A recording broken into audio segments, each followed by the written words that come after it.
In a world where styles changes as quickly as social media feeds refresh, the clothing on our backs tells a much deeper story than trends they represent. Welcome to The True Cost of Style, a two-part exploration of fast fashion and global impact. Imagine walking into a store on Monday and finding an entirely new collection by Friday, at the price that seems impossibly low. This isn't magic, it's fast fashion. Fast fashion emerged in the early 1990s, when retailers like Zara revolutionized the industry by reducing design to rack time from months to weeks. What began during the Industry Revolution with the invention of sewing machines in the 1830s has evolved into a global phenomenon that has fundamentally altered our relationship with clothing. Fast fashion historian Dr. Regina Lee Bachelet said, "Before fast fashion, clothing was an investment. People save for quality pieces in exchange to last years, if not decades. Today's model has transformed clothing into a disposable commodity, worn briefly and discarded without a second thought." Brands like Shein, Temu, and segments of Target and Walmart exemplify this model, characterized by rapid production cycles, 52 micro-seasons per year versus the traditional 4. Rock-bottom pricing that defies economic logic, trend-driven designs that become obsolete within weeks, a business model that depends on constant consumption. The question isn't whether we can afford these clothes, it's whether our planet and fellow humans can bear their cost. Behind every $5 t-shirt is a human story rarely told. A garment worker that's been translated through Google, name not given due to the fear of being fired. I work 14 hours a day, sometimes 7 days a week. My hands ache and my back hurts, but 20 people are waiting to take my place if I complain. The fast fashion industry employs approximately 75 million garment workers worldwide, 80% of whom are women between 18 and 24.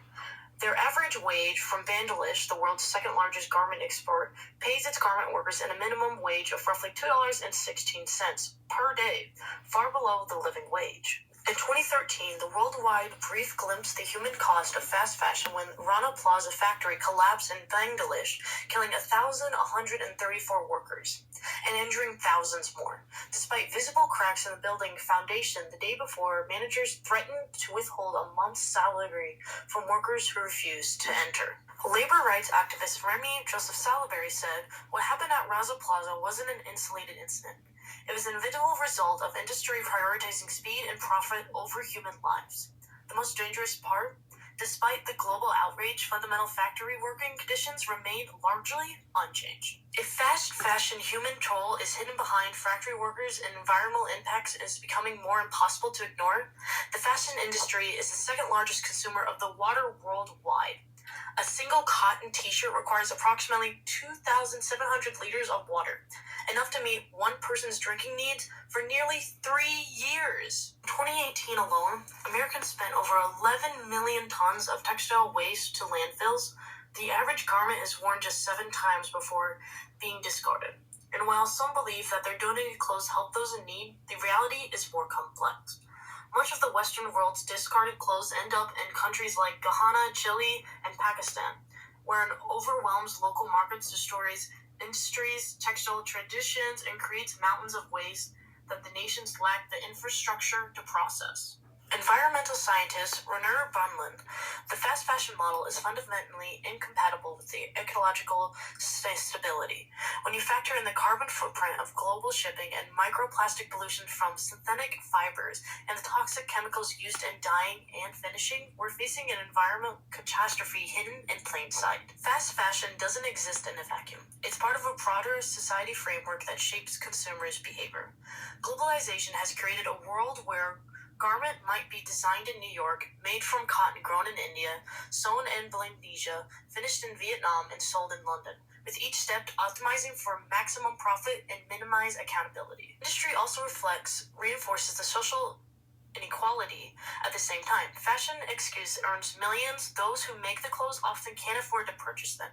Frequently, the marginalized communities bear the environmental burden of production and disposal, a classic example of environmental injustice. Sociologist Piret Rival, fast fashion exempts the consumer capitalism, a system that depends on creating agriculture needs, planned obsolescence, and consistently purchasing the new. It's not just other clothes. It's about the identity, status, and belonging in a world that consumption has become our primary mode of self-expression. The story of fast fashion is still being written. In our next episode, we'll explore the psychology behind our clothing choices, the alternatives emerging in response to fast fashion and excesses, and the potential of changing at both individual and systemic levels.